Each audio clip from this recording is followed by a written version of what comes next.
Are good leaders born, or are they made? What we know is that it takes all kinds of experiences to lead, especially in the social sector. Welcome to The Ripple Effect. I'm Caroline Broadhurst, Deputy Chief Exec at the Rank Foundation. In this series, I'll be speaking with leaders from across the UK, learning what led them to work in the social sector and what shaped them into the inspiring leaders they are today. In this episode, I chatted with David Dorward, MBE.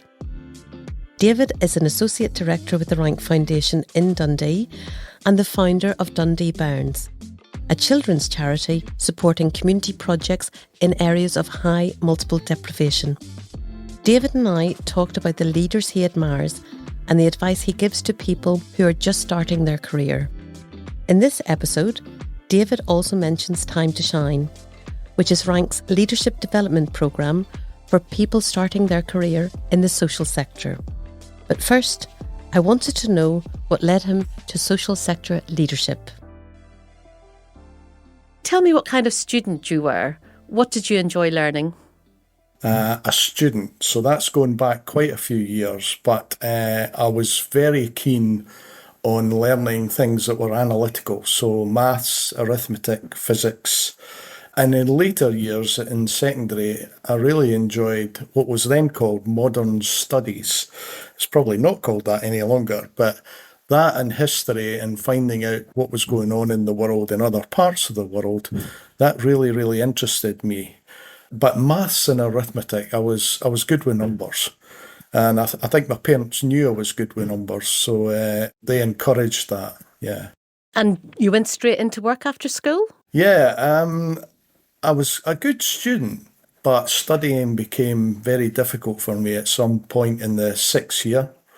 I haven't got my hires. I was applying to Heriot-Watt University, wanted to do computing science, but studying became very difficult, and maths in particular. When we got onto the more abstract maths, I struggled at that. And since I was, I think, the age of 11, I've always had a job.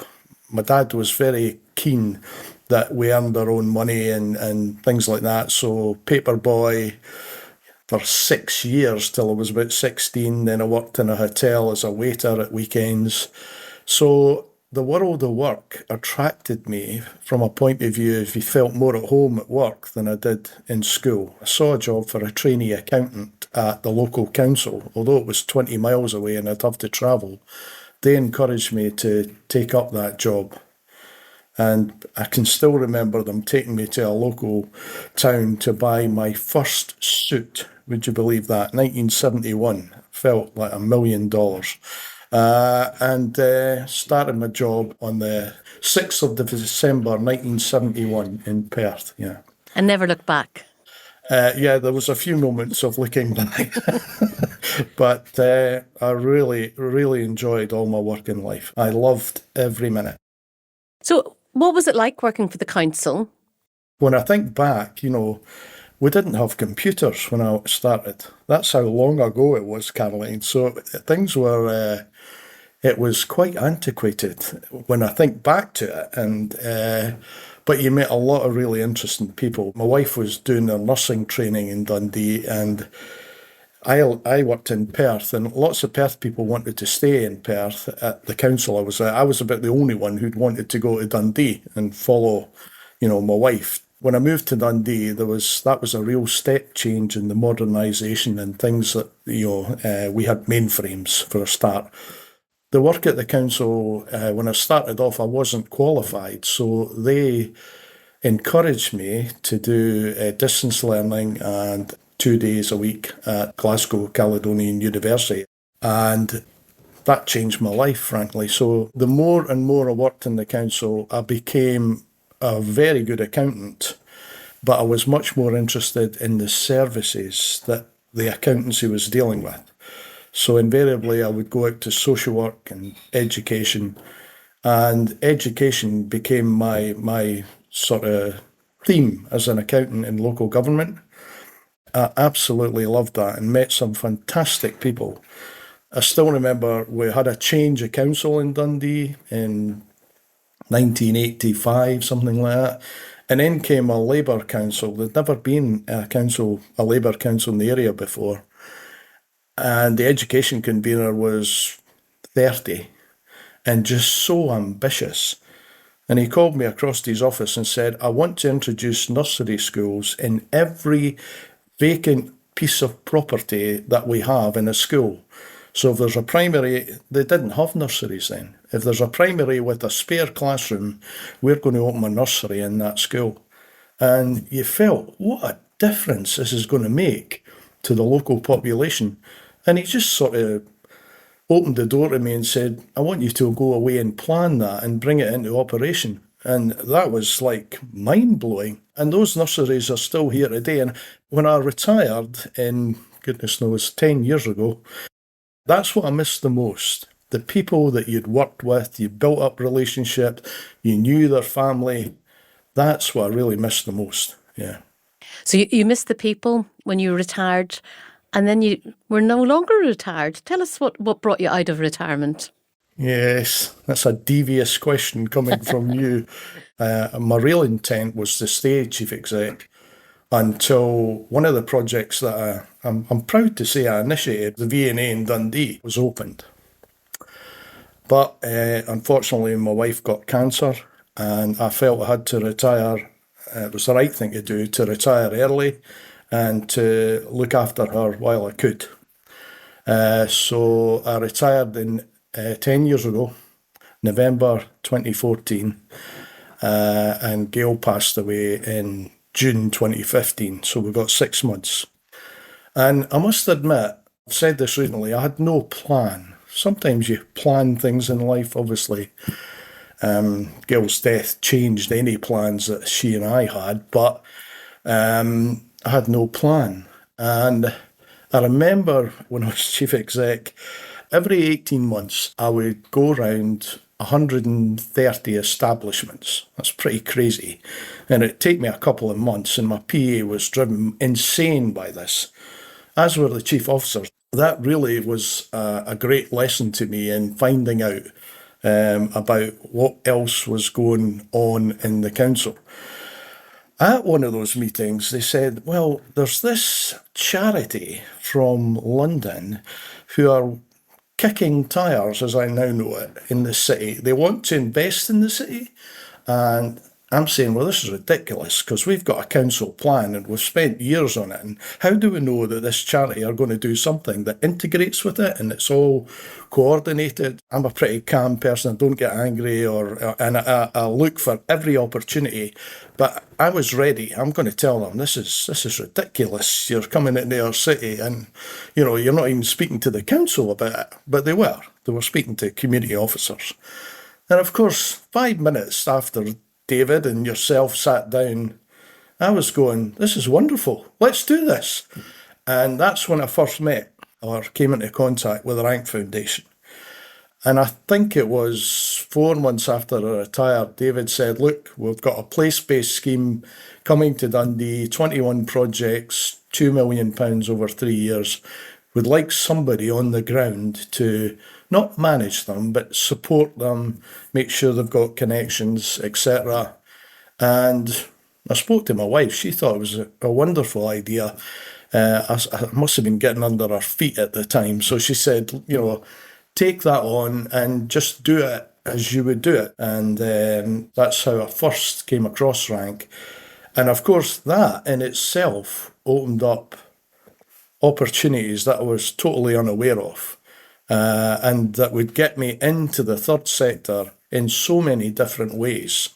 So that's how I started being a third sector activist. And tell us what that means to you.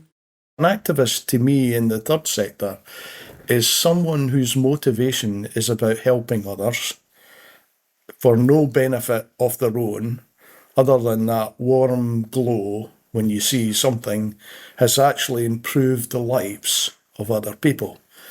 Third sector, coming from the public sector, there were lots of differences. One of the most glaring ones was obviously funding. So I worked in local government when funding was not an issue. We could go out and invest. That's not the way it is now. But when I came into the third sector, in order to deliver projects to help people, you had to have collaboration and partnership. I think that's very important. You just want to make a difference using the skills that you've brought together over many years, I suppose, the contacts you've got, and working with similar organisations or similar people to deliver a better life for whoever it is you're working for, whether it's a group or a geographical area or whatever. And what would you say was the most challenging aspect of working in the social sector as you came in from a long and very successful career in the statutory sector? Straight off, not having a PA. Yeah, it sounds simple, but let me tell you. Hang on, David, what's a PA? Yeah, exactly. My diary management is appalling. The other thing is, when you went to visit charities as chief exec of the council, you had a different conversation when you went to them seeking to work in partnership and collaboration. But I mean, I think people trusted me that I wasn't doing this for any other reason than to help them, to help other people. And one of your big charities now, of course, is Dundee Bairns. Tell me about how it came about and what you do. That 10 years I've had since I retired, Rank's footprint is all over my life. So the very, very first Rank conference I went to was in October 2016. And by then I'd been appointed as the Associate Director in Dundee.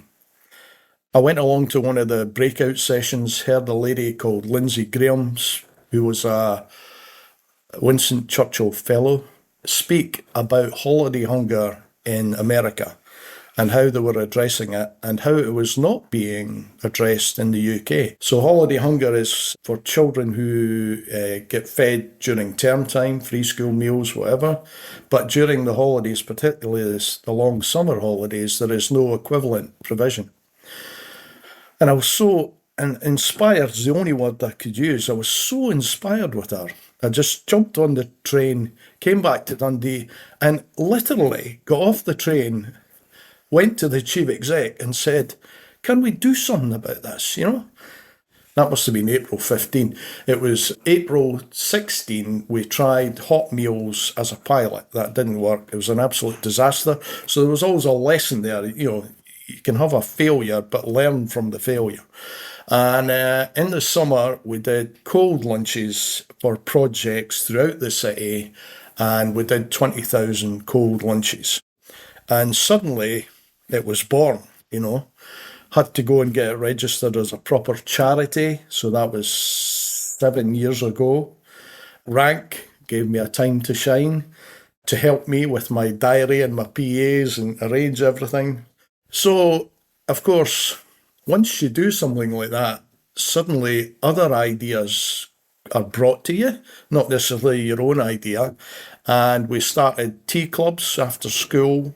So a hot evening meal, 2-course hot evening meal for selected children by school staff who knew which children needed the hot evening meals. So that's been going since 2017. Between those two initiatives, the fun and food during the summer for the holiday hunger and the tea clubs, we've done 500,000 meals in the last 7 years. Amazing. And of course, COVID, that wasn't the end of it because people just kept coming with ideas. I don't know, maybe they've never had a charity for child poverty in the city before. That's true. But when COVID hit, we set up Cozy Bairns to provide warm clothing and footwear. So we did 3,000 children every year since 2020, received either £50 or £100 voucher for Primark. We did cooking clubs within the schools, and we've now introduced what's called a multi-bank, Bairns at Home. So we now have went from a germ of an idea to 4 full-time staff and 4 part-time staff at this moment in time. And part of that working with the multi-back is collaborating, working with Amazon, an unusual partner for the social sector, would you say? Yes, but a very good partner. So in 2020, a charity in Fife called The Cottage whose patron was Gordon Brown, ex-Prime Minister. They went to Amazon, who have a large warehouse in Fife, where all the returns for the whole of the United Kingdom come into. And the Cottage said, can you help us with gifts for children at Christmas? And Amazon said, yeah, of course, we've got all these returns, etc. We can help you. But actually, the returns are much more than that. So we can help you throughout the whole year with lots of different goods. In March 23, I think it was, I got a phone call from Gordon Brown. You know, you're sitting on a Sunday morning and the phone goes and, hello, it's Gordon Brown here. Oh, okay. So he said, why would like to move out from Fife and use the same warehouse and Amazon to do it in Dundee? And could you do this? Could you set this up?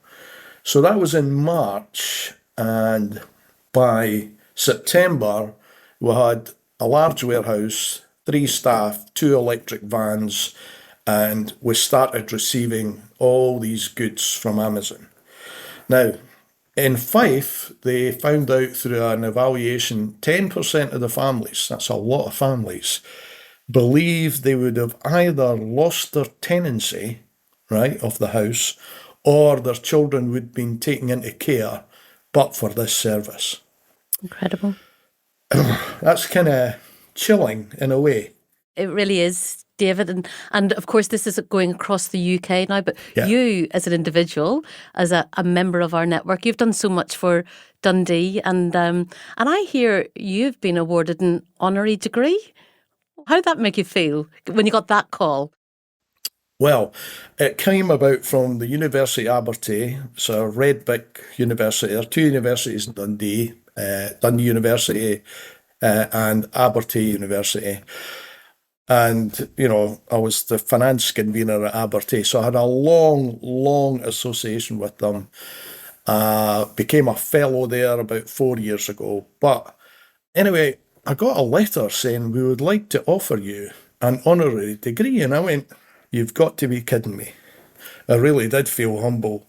But I had the graduation formally in July in front of 1,200 students who had all worked their socks off. The deputy principal read out an oration, here's why we're giving you it, which was quite moving. And then I want you to give a speech and give some advice for those students. And I thought, you're the most implausible person to give advice to students because you've never been at university. Anyway, I gave them some life advice. That's what I did. But I was very humbling, very moving to be awarded it. And can you share some of that advice with us now, David? Yeah. So they were on a journey. Yeah. And I told them the journey I had been on. And one of the things I said to them was, don't worry if you don't have a plan. But whatever you do in work or in life, please find the thing that you're really interested in.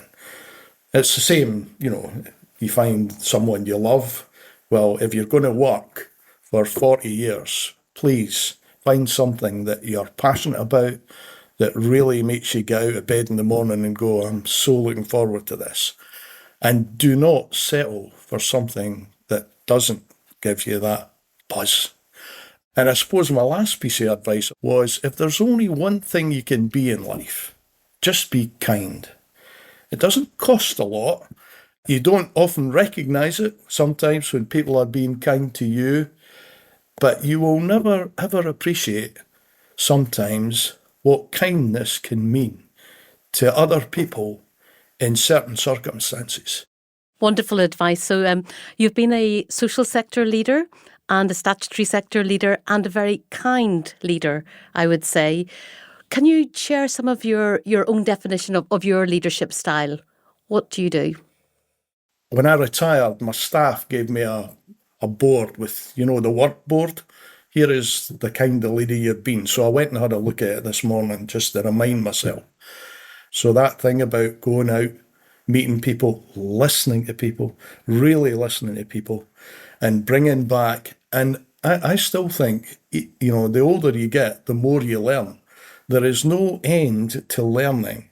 And as long as that learning is taking it on board and changing the way you lead, that's a good thing. And I think visibility was one thing, compassion, getting to know the people, letting them know you. I remember when I became chief exec, my PA said, "We've got 8,500 staff. How are you going to speak to all of them?" So we did a blog way back in 1996, and I was able to speak to them, which meant when you went out in the street, people were saying, "Hello, David," and you'd never known them in your life before. But, I think visibility, compassion, always been willing to learn and learn from mistakes as well.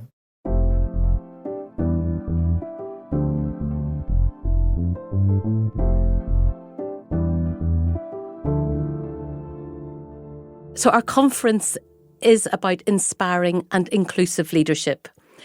Tell me how you've approached inclusivity in your leadership. You've got to be open and honest with people. You've got to look for the best in people and bring them into the tent. A leader who has not got his team or her team with him is going on a lonely walk as he looks behind them and there's nobody following. They might change your ideas, actually. They might change your passion, but you've got to be open to actually hearing different views and bringing people together to form a single view. In Scotland, we have a phrase, "We're all Jock Tamson's bairns." And that means we're all one and the same. And no one is better than anybody else. No one has the right view more than anybody else. And I quite like that idea. And you've got to have that openness to include everybody. And as we look to the future, David, what kind of hopes do you have for the sector? Things that you've done so much and there's so much to do. What do you think we need to see more of? Partnership and collaboration.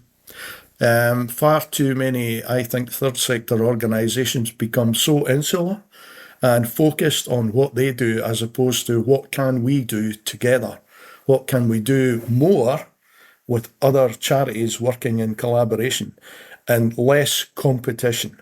So collaboration to me is where I think we need to go. Money is very, very, very tight, and therefore you've got to try and make sure that funding produces the absolute best outcome.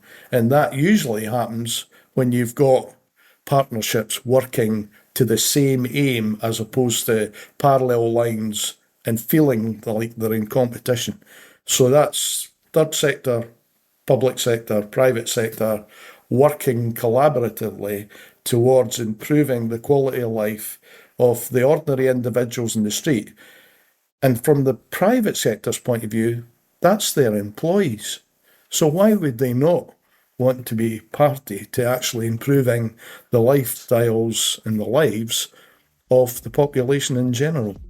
Very wise words and something we can bring to the network going forward. David, thank you so much. Lovely to see you. Caroline, I've thoroughly enjoyed that. Thank you. And I wish everybody all the best going forward.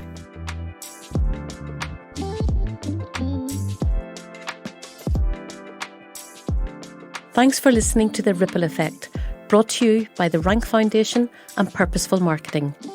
This episode featured David Dorward, Associate Director of the Rank Foundation and founder and chair of Dundee Bairns. The producers were Cass Stenton, alongside Michaela Carmichael and James Shield, courtesy of the Feast Collective. Tune into The Ripple Effect